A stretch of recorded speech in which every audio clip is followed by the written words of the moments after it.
नमस्कार दोस्तों, स्वागत है आपका हमारे चैनल हरियाणा मीडिया न्यूज सटीक बात सीधी बात जनता के साथ में। दोस्तों, आज हम अपने स्टूडियो के अंदर बैठे हैं कुरुक्षेत्र डिस्ट्रिक्ट के एडवोकेट जयपाल गुप्ता जी के साथ। जयपाल जी अपने पेशे से एक अध्यापक भी रहे हैं और रिटायरमेंट के बाद आज कुरुक्षेत्र कोर्ट के अंदर वकालत का काम करते हैं और बहुत अच्छे तरीके से ये वकालत के अंदर अपना काम करते हैं और समाज सेवक भी हैं, जैसे ये काम करते हैं और हमें पता है। तो आज ये हमारे साथ हमारे स्टूडियो में है। आज ये सरकार के साथ, सरकार कोई भी हो, इनका कहना है कि सरकार के कामों में ट्रांसपेरेंसी मतलब पारदर्शिता होनी चाहिए। कुछ मुद्दों के लेके आज हमारे बीच में है, जैसे HSSC के मामले हुए नौकरियों के लिए या HPSC के मामले हैं नौकरियों में। इसके अंदर जो धांधलियाँ हुई है, इन्होंने कई बार सरकार से गुहार भी लगाई है, उनके लिए कई लेटर लिखे राष्ट्रपति को, प्रधानमंत्री को, CM साहब को, मतलब इन्होंने जो भी लिखे हैं उनके पारदर्शिता के लिए। इनका कहना है कि उसमें कहीं भी पारदर्शिता नहीं है। इनके पास बहुत सारे सबूत है जो हमारे पास हमारे स्टूडियो में हमारे साथ लेकर बैठे हुए हैं। आज ये पब्लिक के बीच में पब्लिकली आकर ये बताना चाह रहे हैं कि आखिर क्या मामले थे जो इनके सामने है और कैसे ये कह रहे हैं कि पारदर्शिता नहीं है और क्या पारदर्शिता होनी चाहिए। इनसे बात करते हैं इस विषय के बारे में पूरी। नमस्कार जयपाल जी, आज क्या मुद्दा लेकर आप हमारे साथ आए हो और क्या नाराजगी है सरकार के साथ, चाहे सरकार कोई भी हो? सबसे बड़ी नाराजगी ये है, जब से देश आजाद हुआ है और कहने को स्वतंत्रता आई है, लेकिन स्वतंत्रता के नाम पर ये ब्यूरोक्रेट्स, पॉलिटिशियन और मिडलमैन देश को दोनों हाथों से लूट रहे हैं। एक गरीब आदमी अपने बच्चों को बहुत पैसे लेकर के बैंकों से लोन लेकर पढ़ाता है और उसके बाद उनको नौकरी ना दे करके भ्रष्टाचार के तरीके से नौकरी दी जा रही हैं। नाम HPSC का और HSSC का लिया जाता है, लेकिन मैंने RTI से और जगह से सूचनाएं दी हैं। उसके आधार पर तथा माननीय पंजाब हरियाणा हाई कोर्ट के फैसले के आधार पर भी मैं ये कह सकता हूँ कि HSSC ने और HPSC ने आज तक कोई पारदर्शिता नहीं दिखाई है। मैंने महामहिम राष्ट्रपति महोदय को लेटर लिखा, उनका 2014 में मेरे कोर्ट पर आया और उन्होंने उसकी एक प्रति माननीय चीफ सेक्रेटरी हरियाणा को भेजी और उनको हिदायत दी कि जल्दी एक्शन लिया जाए। पर आज 2021 हो गया है, 7 साल से उसमें कोई पारदर्शिता नहीं है। सेम चीज HSSC की है, उसमें भी यही पोजीशन है। माननीय राष्ट्रपति महोदय, माननीय प्रधानमंत्री महोदय, माननीय चीफ मिनिस्टर को भी मैंने कई बार कांटेक्ट किया, उनके पत्र आए, उन्होंने डायरेक्शन दिए माननीय चीफ सेक्रेटरी को, लेकिन चीफ सेक्रेटरी साहब ने अपने पत्र के द्वारा मुझे सूचित किया और माननीय राष्ट्रपति महोदय को भी लिखा कि जयपाल गुप्ता की शिकायत में कोई मेरिट में नहीं है, इसलिए गवर्नमेंट है decided to file the same, इसलिए मेरी कंप्लेंट ही फाइल कर दी गई। महामहिम महोदय को मैंने पुनः पत्र लिखा। महामहिम महोदय ने 15 दिन के अंदर उस लेटर को पुनः चीफ सेक्रेटरी को भेजा। तब भी चीफ सेक्रेटरी ने सिर्फ HPSC को तो सूचित किया, वहाँ से तो सूचना मांगी, लेकिन HSSC को से कोई सूचना नहीं मांगी। इस बारे में मैंने चीफ सेक्रेटरी को भी लिखा और माननीय his excellency president of India को भी सूचित किया। तब जाकर के चीफ सेक्रेटरी ने HSSC से भी सूचना मांगी। लेकिन सूचना मांगने के बारे में मैं ये भी यहाँ कहना चाहूँगा कि HPSC ने मेरी पहली रिप्रेजेंटेशन पर मुझे सूचित किया था कि तिलक राज गुप्ता का नाम मेरिट में ना आने की वजह से उसका सिलेक्शन पंचायती राज में नहीं हो सका। लेकिन जो 40 अभ्यर्थी पंचायती राज में SDO के पद पर नियुक्त हुए हैं, उनमें से अगर 10 लड़के भी मेरे बेटे तिलक राज के मुकाबले में हों तो मुझे मैक्सिमम सजा दी जाए। वो बेटा मेरा BTech विद ऑनर्स रैक से है, MTech फर्स्ट डिवीजन रैक से है, 4 साल का उसका एक्सपीरियंस है। चौधरी बंसीलाल जी के टाइम में उसका नाम मेरिट लिस्ट में 2 नंबर पे था। अब वो बाद की सरकारों में कैसे निकम्मा हो गया कि वो मेरिट में ना करके AMI लड़कों को लगा दिया गया। ये क्या पारदर्शिता है, क्या ही सरकार है। एक मैं पढ़ा लिखा समझ लो या थोड़ा बहुत पढ़ा लिखा जितना भी हूँ, मैं लड़ाई लड़ रहा हूँ। एक ले में एक गरीब आदमी मजदूर वो क्या लड़ाई लड़ेगा, कहाँ से पैसे देगा वकीलों के लिए, कहाँ से खर्चा करेगा वो? क्या हो रहा है देश में? 70 साल में देश की आज़ादी का आनंद केवल ब्यूरोक्रेट्स, पॉलिटिशियन और ये मिडलमैन खा रहे हैं। गरीब की झोंपड़ी में आज भी जो दीवा जलता है उस पर 8 रुपये का 6 रुपये का बिल आता है और गरीब आदमी पिस रहा। आप भी कोई देश में आज़ादी के नाम की कोई चीज नहीं, सिर्फ लुटेरों की सरकार है और अब भी वही लूट रहे हैं। अगर ये बातें मैं साबित ना कर सका तो जितनी मर्जी सजा दी जाए। सेम पोजीशन मेरा सबसे छोटा बेटा जिसने 8वीं और 10वीं में पहले 10 बच्चों में है, 8वीं में भी पहले 10 बच्चों में है, 10वीं का एग्जाम बोर्ड से दिया उसमें भी वो पहले 10 बच्चों में है। उसने बी फार्मा किया, बी फार्मा के बाद उसने गेट में ही गॉट 93.95% मार्क्स। उसके बाद उसने एम फार्मा किया, उसको ना लगा करके और जो डायरेक्ट प्राइवेट जॉब में सिलेक्ट हो गया टोरेंट में। उसने जब गवर्नमेंट जॉब के लिए ट्रक कंट्रोल ऑफिसर के लिए अपना अप्लाई किया तो कम नंबर वाले बोगस एक्सपीरियंस सर्टिफिकेट वाले, बोगस एक्सपीरियंस छोड़ो बोगस क्वालिफिकेशन वाले को लगा करके उनको 21 नंबर दे दिए।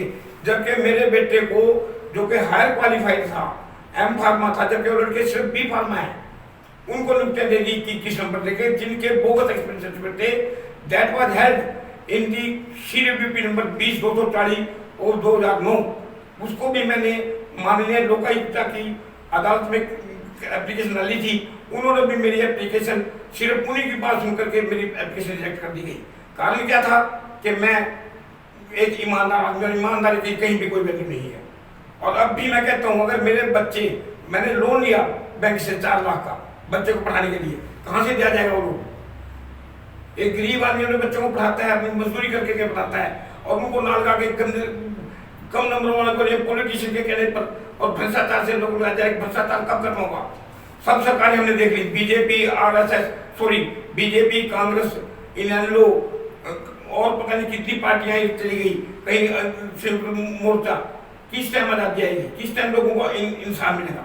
और ये भी मैंने पढ़ा है जजमेंट सीट ऑफ विक्रमादित्य में क्लियर लिखा है, the last time that to flew away with this seat when there is no seat of judgment Vikramaditya, where is the justice?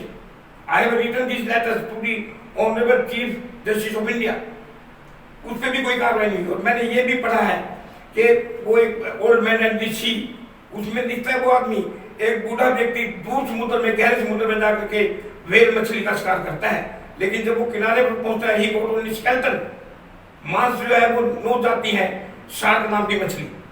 तो गरीब को क्या मिल रहा है? सिर्फ स्केलेटन मिल रहा है, ये मांस ये खा रहे हैं, मराई ये भी है और गरीब के हाथ सिर्फ स्केलेटन मिलता है। गरीब को कब न्याय मिलेगा? मेरी गुजारिश है कि जो राष्ट्रपति महोदय ने, प्रधानमंत्री महोदय ने जो पत्र लिखे हैं उन पर ठीक कार्रवाई। मैं किसी प्रकार के फेवर एंड वो नहीं चाहता, मुझे कोई फेवर नहीं चाहिए, सिर्फ न्याय चाहिए।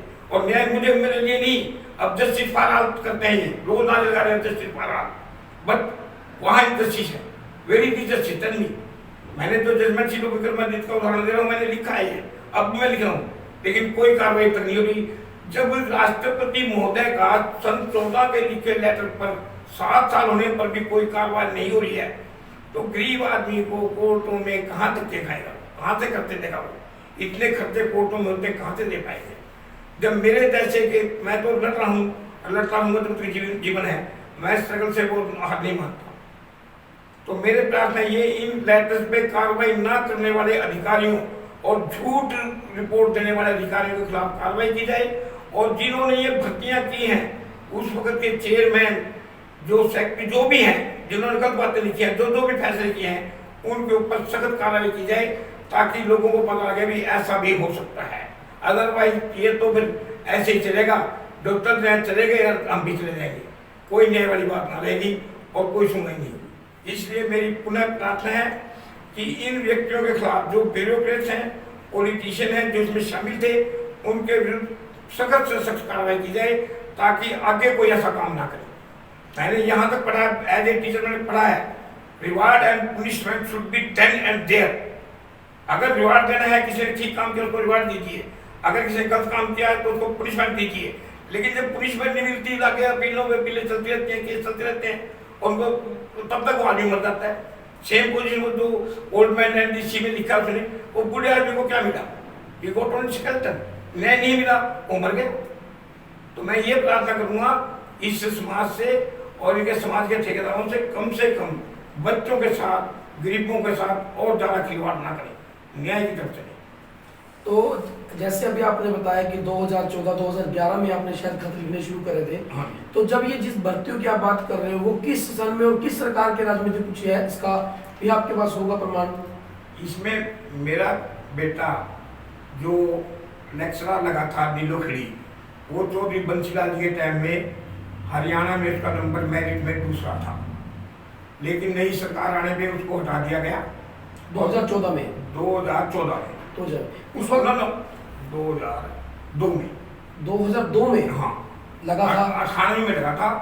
2002 में नई सरकार आने पे मतलब 1998 लगभग शायद बंसीलाल जी की सरकार, हाँ बंसीलाल की सरकार थी और वो बीच में गिर गई थी। हाँ मतलब उसको गिरा दिया गया था। तो 2002 में जब नई सरकार आई तो वो किसकी सरकार आई थी? वो मे भी ओम प्रकाश चौटाला जी की सरकार, चौटाला जी की सरकार आई थी, तो उनको उससे हटा दिया गया था। और नई भर्ती है उसमें 17 पोस्टें अबॉलिश की थी और 19 आदमी हटा दी थी, जबकि 17 भी अबॉलिश कर दी जाती तो भी मेरे बच्चे का नंबर ऊपर था, वो बच जाता, लेकिन उसको भी हटा दिया गया। और उसके बाद जो भर्ती हुई, जो पंचायती राज में भर्ती हुई, वो मैंने पहले बोल दिया है कि उनमें अगर कोई लड़के, उनमें से 5 लड़के भी मेरे बेटे से ऊपर हों, 40 भर्ती करें उन्होंने, 40 में से 5 लड़के भी मेरे बेटे से सीनियर हों तो फिर भी मुझे सजा दी है। वो कहते हैं पारदर्शिता बढ़ती है। मेरे पे लेटर है PSC का कि हमने इसमें चुनाव, इसमें पंचायती राज में जो भर्तियां की हैं पारदर्शिता से की हैं और लड़का मेरिट में ना आने की वजह से नहीं गया।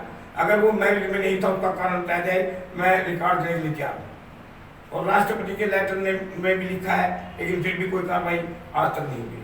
तो आपका कहने का सीधी सीधी आप सरकार से सिर्फ एक ही बात कहना चाह रहे हो कि जो पारदर्शिता जो है तो जरूरी है ही, उसके बाद भी अगर यहाँ का प्रशासन जो है राष्ट्रपति महोदय या प्रधानमंत्री महोदय के लेटर के बाद भी कार्रवाई नहीं कर रहे हैं तो वो कितना गलत है। आम आदमी कैसे लड़ेगा? आप एक सीनियर हो, एडवोकेट भी हो, आप टीचर भी हो, मतलब पुराने टीचर भी थे, उसके बाद आपने जुडिशियल मतलब अपना कोर्ट का काम किया, आप वकालत की, आपको कानून का पता है, आप कानून में फाइट भी कर पा रहे हैं। आम आदमी इसके लिए नहीं लड़ सकता, वो कैसे इसका मुकाबला करेगा इन इस तरह के करप्शन का, भ्रष्टाचारियों का?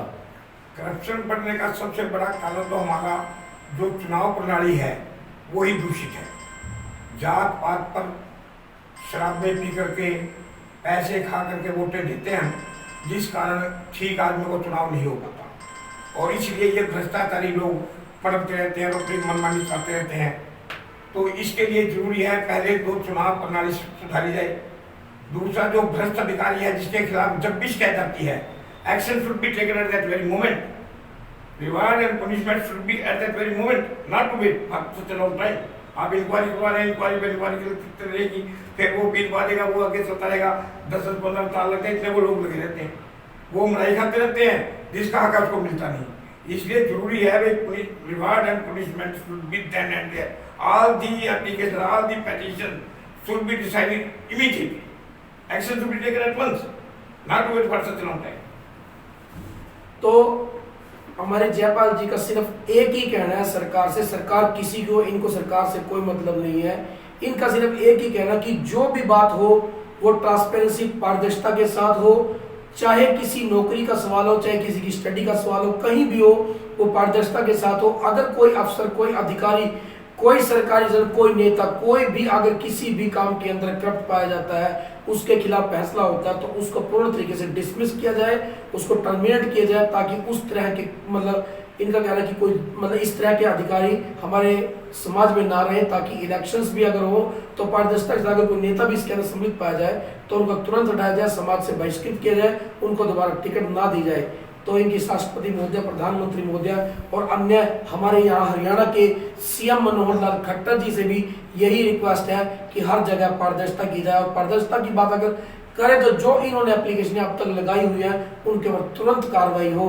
धन्यवाद जयपाल जी, आप हमारे साथ आए और आपने हमारे चैनल का मान बढ़ाकर इस तरह के अपने जो मुद्दे आपने लेके आए और आइंदा भी आगे भी आप हमारे चैनल के साथ आते रहिए और समाज के अंदर जो जागरूक करने का भी काम कर रहे हो, ये बहुत अच्छा काम है।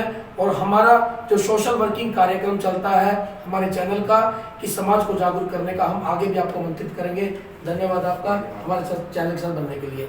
तो दोस्तों बने रहिए आगे की और अपडेट्स के लिए हमारे चैनल हरियाणा मीडिया न्यूज, सटीक बात सीधी बात जनता के साथ में।